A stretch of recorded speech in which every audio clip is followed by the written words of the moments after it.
యాకోబు 5:16. మీరు స్వస్థత పొందినట్లు ఒకని కొరకు ఒకడు ప్రార్థన చేయుడి.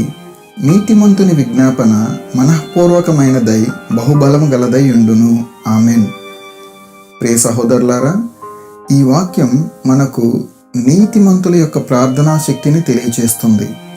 నీతిమంతులు ఒకరికొకరు నిలబడి ఐక్యత కలిగి భారంతో ప్రార్థించే ప్రార్థన వల్ల మనం స్వస్థత పొందుకుంటాం.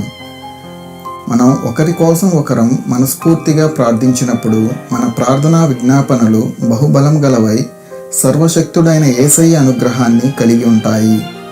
కాబట్టి ప్రియులారా, మనం ఒకరి సమస్యల కోసం ఒకరం మనస్ఫూర్తిగా ప్రార్థన చేస్తూ దేవుని ఆశ్చర్యక్రియలు చవిచూస్తూ ఐక్యత కలిగిన సహవాసంలో కొనసాగుదాం. దేవుడు మిమ్మల్ని దీవించునుగాక.